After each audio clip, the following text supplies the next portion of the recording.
ओम श्री गणेशाय नमः।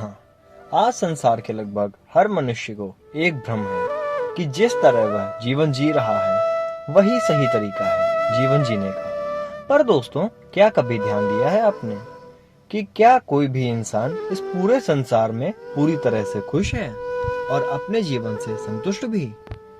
साधारण सी बात है कि आप कहेंगे नहीं।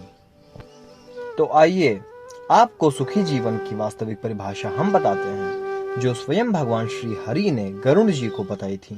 और अगर इसमें से एक भी आपने अपने जीवन में उतार ली तो आप पूर्ण रूप से सुखी और संतुष्ट होकर अपना जीवन बिताएंगे।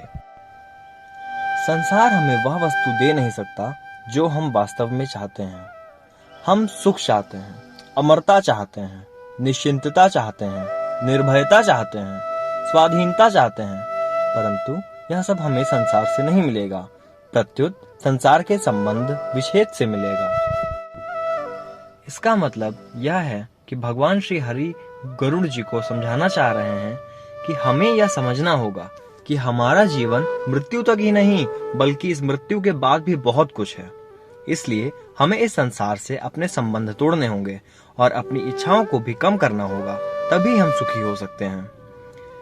भला ऐसे करने से हम सुखी कैसे हो सकते हैं? तो आइए आपको बताते हैं। जब संबंध होगा ही नहीं तो टूटेगा नहीं, और जब टूटेगा नहीं तो दर्द नहीं होगा, और जब दर्द या दुख नहीं होगा तो सुख ही होगा ना। यह थी पहली बात। अब आइए आपको बताते हैं दूसरी बात जो भगवान श्री हरि ने कही थी। शरीर के साथ हमारा मिलन कभी हुआ ही नहीं, है ही नहीं, होगा ही नहीं, हो सकता ही नहीं, और परमात्मा से अलग हम कभी हुए ही नहीं, हैं ही नहीं, होंगे ही नहीं, हो सकते ही नहीं। हमारे से दूर से कोई चीज है तो वह शरीर है, और नजदीक से नजदीक कोई चीज है तो वह परमात्मा है। परंतु कामना, ममता, तदात्म के कारण मनुष्य को उल्टा दिखता है, अर्थात शरीर तो नजदीक दिखता है पर परमात्मा दूर। शरीर तो प्राप्त दिखता है और परमात्मा अप्राप्त। अर्थात एक चीज याद रखें, शरीर तो नष्ट हो जाएगा एक दिन, पर परमात्मा हमेशा आपका एक पिता की तरह ही ख्याल रखेंगे। यह थी दोस्तों दूसरी बात। अब हम तीसरी बात बताते हैं। शरीर के साथ संबंध रखने से ही मृत्यु होती है। जन्मना और मरना हमारा धर्म नहीं है, प्रत्युत शरीर का धर्म है। हमारी आयु अनादि और अनंत है, जिसके अंतर्गत अनेक शरीर उत्पन्न होते हैं और मरते रहते हैं। अर्थात मरेगा तो वह ना जो जन्म लिया होगा, और जन्म तो शरीर ने लिया है, ना कि हमने। चौथी बात यह है कि शरीर के ना रहने पर हमारा कुछ भी बिगड़ता नहीं। अब तक हम असंख्य शरीर धारण कर चुके हैं, पर उसमें हमारी सत्ता में क्या फर्क पड़ा? हमारा क्या नुकसान हुआ? हम तो ज्यों के त्यों ही रहे। ऐसा ही यह शरीर छूटने पर भी हम स्वयं ज्यों के त्यों ही रहेंगे। अर्थात इसलिए अपने शरीर को सुंदर बनाने की जगह अपनी आत्मा को सुंदर बनाएं, जिससे आप परमात्मा की सबसे सुंदर संतान बन जाएं। परमात्मा की सबसे सुंदर संतान बनकर ही परम सुख की प्राप्ति होगी।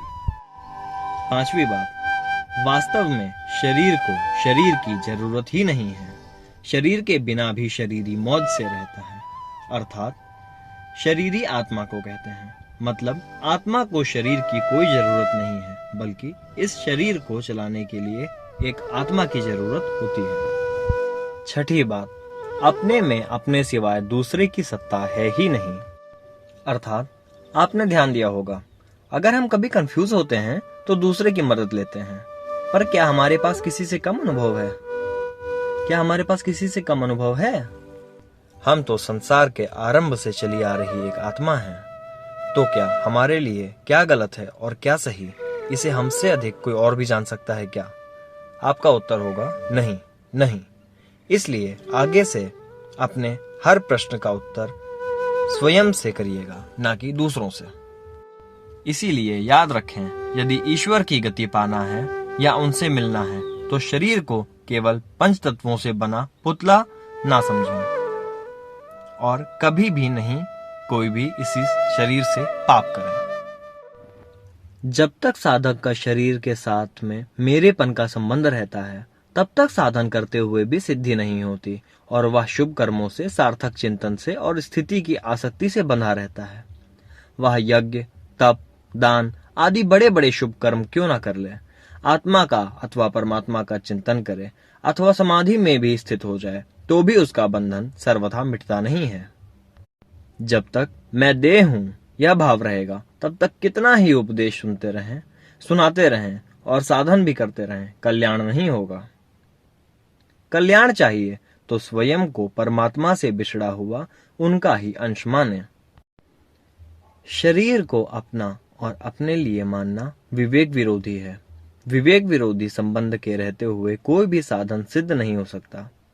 शरीर के साथ संबंध रखते हुए कोई कितना ही तप कर ले, समाधि लगा ले, लोकांतर में घूमाए तो भी उसके मोह का नाश तथा सत्य तत्व की प्राप्ति नहीं हो सकती।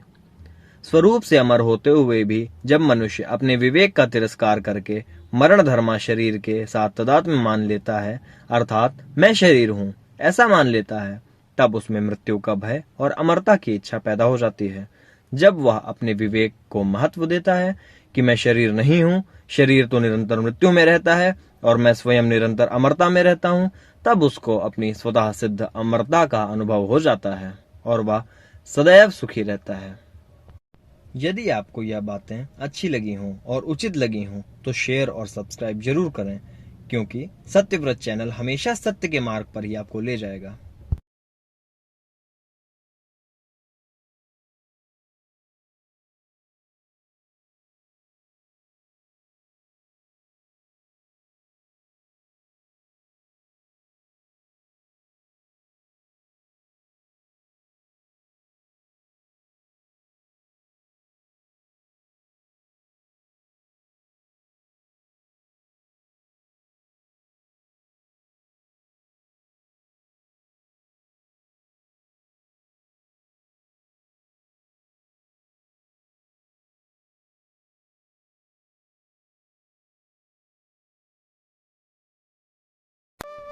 ओम श्री गणेशाय नमः।